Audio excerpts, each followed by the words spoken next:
বহুত বড়িয়া, কোনো মতলব আছে। এবারে বেগমের জন্মদিনে বিরাট একটা উৎসব করব। সারা দেশ থেকে মহান মহান অতিথিদের নিয়ে আসা হবে। দুনিয়ার সেরা সেরা খাবার, সেরা সেরা গাইয়ে, সেরা সেরা বাজিয়ে, সেরা সেরা নাচিয়ে রাতকে দিন করে দেবে এমন রোশনাই। রেস্টো নাই। কি বললে? বহুত বড়িয়া আপনার সোচ, লেকিন মাফ করবেন হুজুর, রাজকোষের অবস্থা খুবই খারাপ। উৎসব করার মতো তো রেস্টো নাই জাহাপানা। কোনো কথা শুনতে চাই না। আমি হলাম গিয়ে বাংলার নবাব। আমি আনন্দ হই হুল্লোড় করবো না তো কে আর করবে? একদম ঠিক জাহাপানা, কিন্তু কর বসিয়ে টাকা তোলো। সব কিছুতেই কর বসানো আছে জাহাপানা। হাসি কান্না ছাড়া আর কোনো কিছুতেই কর বসানো যে বাকি নেই। তার ওপরেই কর বসাও। হাসি কান্নার ওপর কর?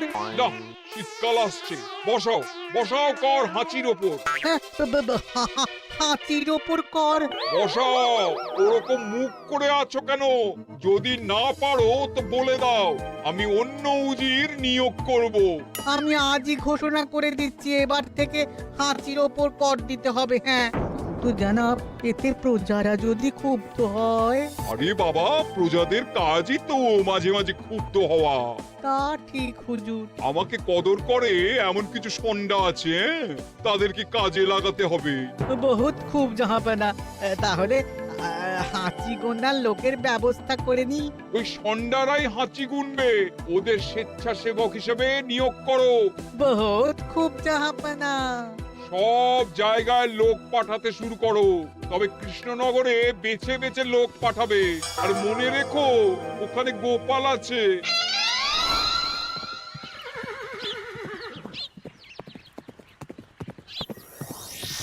সব জায়গায় কর আদায়কারী পাঠিয়ে দেওয়া হয়েছে জাহাপানা। আপনার কথা মতো তাদের বলে দেওয়া হয়েছে যে আদায় হওয়া করের 10% তাদের বেতন হিসেবে দেওয়া হবে। সুতরাং কর আদায়ে কোনো ঢিলেমি হবে না। বহুত আচ্ছা, বহুত আচ্ছা।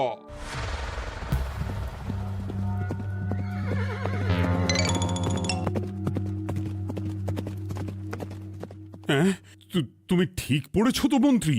হাঁচির উপরে কর? বলেন তো, আর একবার পড়ছি মহারাজ। আসলে এটা নবাবই মশকরা। আমাদের নবাব যে খুবই রসিক মানুষ তা তো আমরা দেখেছি। বারবার কৃষ্ণনগরের সঙ্গে রসিকতা করতে গিয়ে হাঁড়ি ফেটে রস একেবারে মাখামাখি হয়েছে, আর সারা গায়ে পিঁপড়ে ধরেছে। মস্করা নয়, একদম সত্যি কথা। হাঁচির উপরে কর বসানো হয়েছে, আর আমরা হলাম নবাবের খাস হাঁচি গোনার দল। আমরা এই কৃষ্ণনগরে থিতু হয়ে বসলাম বটে। এবারে হাঁচি গুনবো আর মোহর আদায় করব। গোপাল, তুমি কি বলো? সর্দার, তোমাদের এখানে আসা একেবারেই লোকসান হয়েছে। কেন মশাই? আচ্ছা, আপনি গোপাল? না না, আপনার কোনো কথাই শুনবো না। আমাদের বই বই করে বলে দেওয়া হয়েছে, গোপাল হইতে সাবধান। সর্দার, আমি তোমাকে সাবধান হতেই বলছিলাম। হাঁচি ধরতে গেলে তোমাদের খুব সতর্ক থাকতে হবে, কারণ এই কৃষ্ণনগরের বাসিন্দাদের শরীর স্বাস্থ্য এত ভালো যে এখানে কেউ হাঁচে না, কাশে না, ঢেকুর তোলে না, ইয়ে করে না। বলেন কি মশাই? এটা তো নবাবকে জানাতে হচ্ছে। যাও যাও, এক্ষুনি মুর্শিদাবাদে ফিরে গিয়ে নবাবকে জানাও। ওরে, কেউ এদের যাওয়ার ব্যবস্থা করে দে। ওই তো হেঁচেছে। হাঁচি এক, পুরো এক মোহর। হাঁচি দুই, দুই মোহর। আরে, এটা তো হাঁচির বাচ্চা, এটা তো ধরলে চলবে না। কেন? হাঁচি হলেই তো হলো। কি করব সর্দার? লিখবো? দেখ, একবার গুনে যখন ফেলেছি পুরো ছাড়তে পারবো না। আধমোহর লেখ। এটা কাশি, কাশিতে কোনো করের কথা নেই। ওরে লেখ লেখ লেখ লেখ লেখ। হাঁচি তিন, পুরো এক মোহর। হাঁচি চার,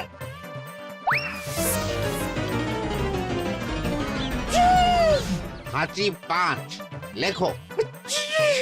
হাঁচি ছয়,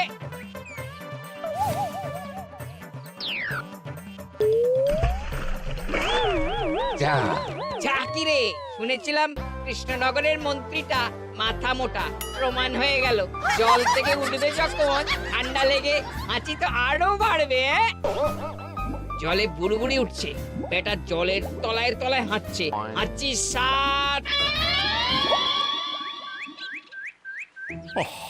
এখনো তো ফিরলো না, বেলা গড়িয়ে দুপুর হয়ে গেল। ভাববেন না রাজামশাই, আমরা যারা যারা এখানে এসেছি সবাই ধড়িবাজ লোক। মন্ত্রীর হাঁচি নিংড়ে নিয়ে ফিরবে। ছি ছি ছি ছি ছি ছি ছি ছি ছি। কি হলো গোপাল?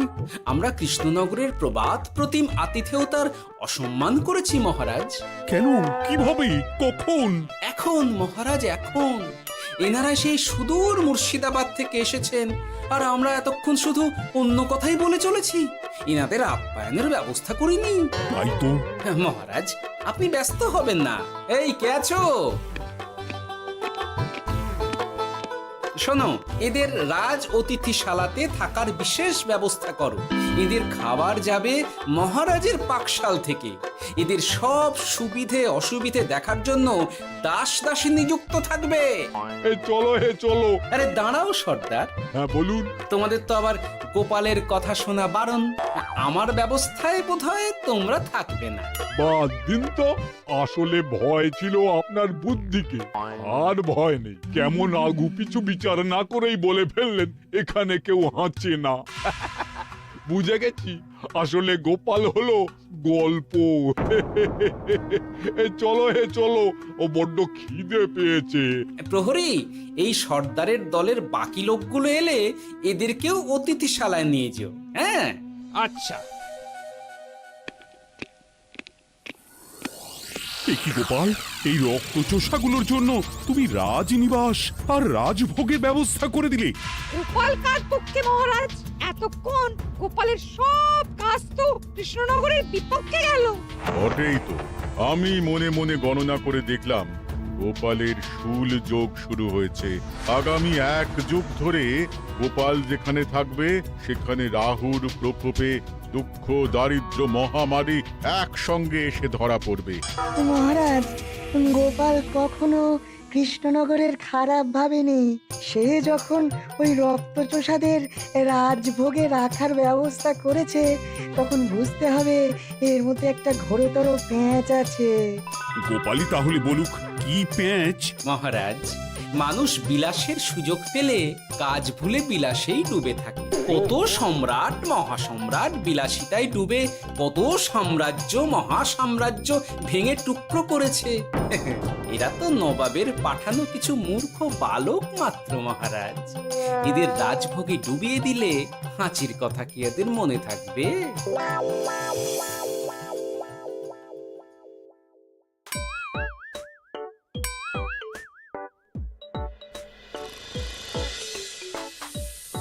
কি ব্যবস্থাপনা সব ঠিক আছে তো? হ্যাঁ হ্যাঁ, খাসা ব্যবস্থা হয়েছে। আপনারা আমাদের অতিথি বলে কথা, আরাম করুন।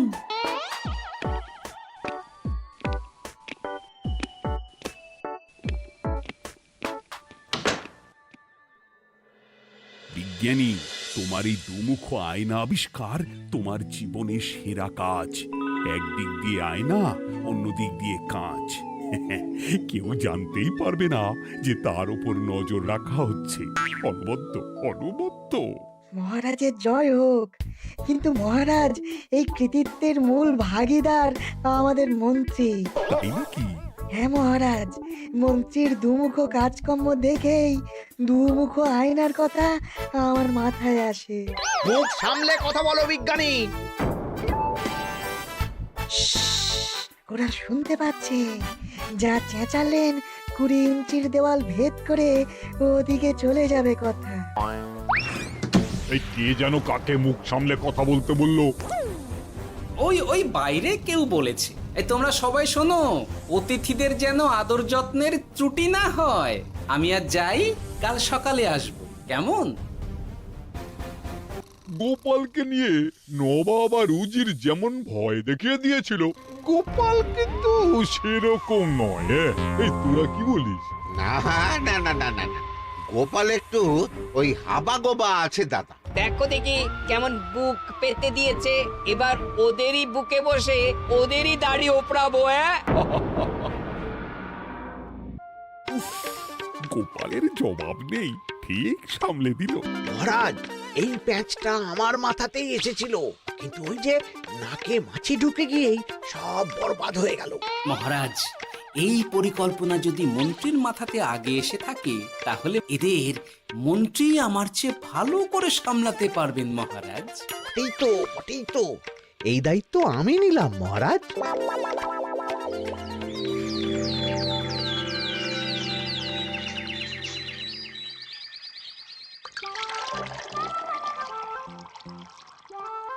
আহা, সকালে ঘুম থেকে উঠে এই রকম বেলের পানা যেন স্বর্গের অমৃত। আছে আছে, আরো আছে। পানীয়, খাদ্য, আরাম, আয়েশ, যত চাও তত পাবে। এ কি, আপনি গোপাল কোথায়? মহারাজ বিবেচনা করে দেখেছেন যে মহামান্য অতিথিদের পরিচর্যার ভার গোপালের মতো একজন ভাঁড়ের পক্ষে বহন করা সম্ভব নয়, তাই এই দায়িত্ব আমাকে দেওয়া হয়েছে। কিন্তু কোনো কিন্তু নেই সর্দার, আমি যে খানা পিনা নাচা গানা আমোদ আহ্লাদের ব্যবস্থা করেছি দেখে তুমি চমকে যাবে। দেখা নয় বিজ্ঞানী, এবার শুধু কাজের সময়। কাল মন্ত্রীর উপর ওদের ভার ছেড়ে দিয়ে কৃষ্ণনগরের যে সর্বনাশটি করেছো, কোনো কাজ করে আর সেটিকে সামলানো যাবে না। হ্যাঁ, আহা, তোমার দেখছি মন্ত্রীর উপরে একটুও আস্থা নেই। ঠিক কি প্যাচ করছো বলো তো? প্যাচের কথা পরে হবে, তোমাকে যত তাড়াতাড়ি সম্ভব হাঁচির ওষুধ আবিষ্কার করতে হবে। হাঁচির ওষুধ? হ্যাঁ, হাঁচির ওষুধ। ওভাবে দেখছো কি বন্ধু? তোমাদের কাজের সব দায়িত্ব এখন আমার কাঁধে। তোমরা আমোদ করবে আর আমি কর আদায় করে তোমার হাতে এনে তুলে দেব। সর্দার, এর মধ্যে একটা চাল আছে মনে হচ্ছে। কি আর আমি বুঝিনি। এখন কি করবে? বিশ্বাস করে আদায় উসুলের ভার এর উপরে ছেড়ে দেবে? পাগল নাকি? মন্ত্রী মশাই, বলো বন্ধু। বলছিলাম আর দেরিতে কাজ কি?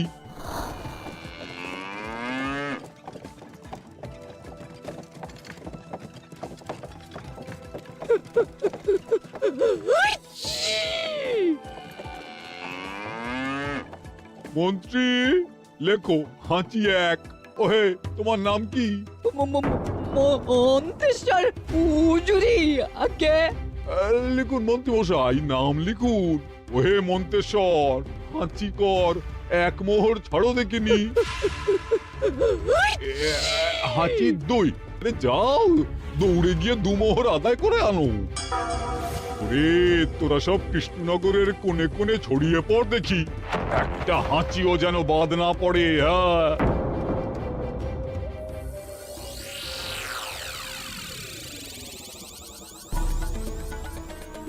এটা হুজুরে আলাক বর্ধমান, খাম্বাস এবং কৃষ্ণনগর থেকে।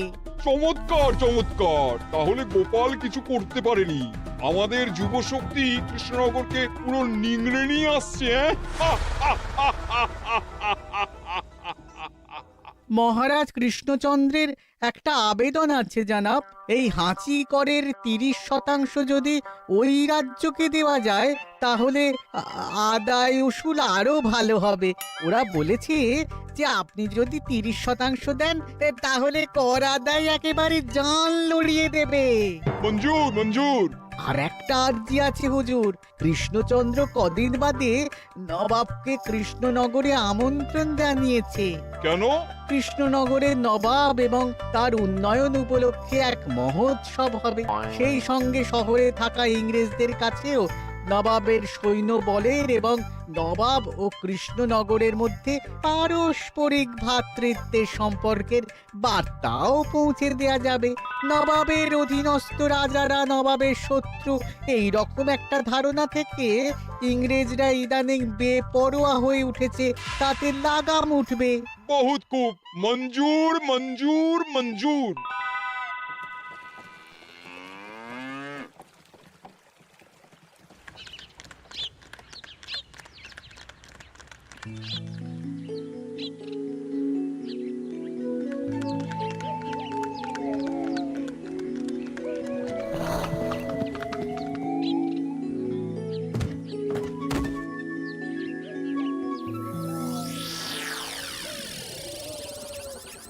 কি ব্যাপার গোপাল? জাহাপনা বলুন কি খিদমত করব? আমি যা বলবো তাই করবে। অবশ্যই জাহাপনা। কি আবাদ উজির, তুমি সাক্ষী, মহারাজ কৃষ্ণচন্দ্র আপনিও সাক্ষী। গোপাল আমাকে কথা দিয়েছে আমি যা চাইবো তাই করবে। গোপাল, তুমি আমার সঙ্গে মুর্শিদাবাদ যাবে। এখন থেকে আমার দরবারের বিদূষক হিসেবে থাকবে, কেমন? ওরে ওরে ওরে ওরে ওরে তোরা বাজনা বাজা। এখন থেকে গোপাল আর কৃষ্ণনগরের নয়, গোপাল মুর্শিদাবাদের। জোরসে বাজা।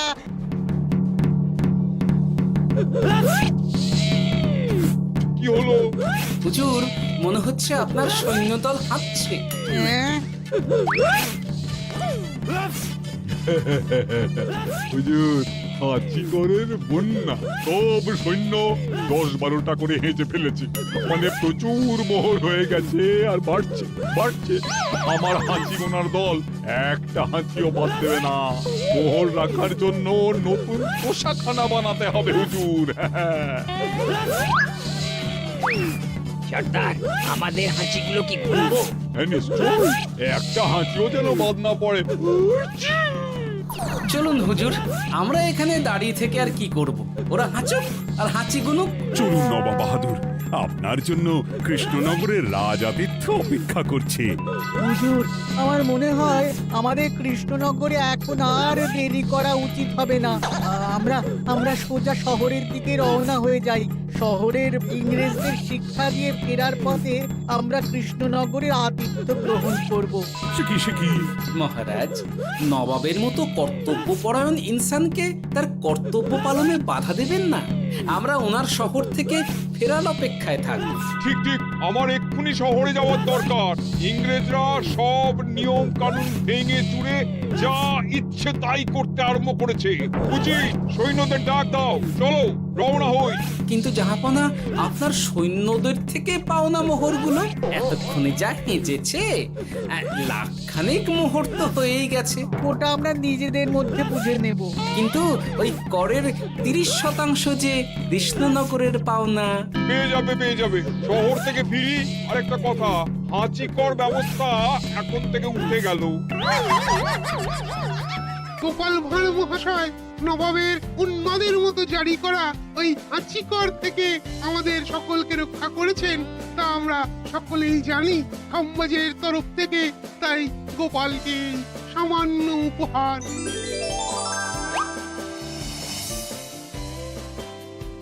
ওহ গোপাল, সত্যি তোমার জবাব নেই।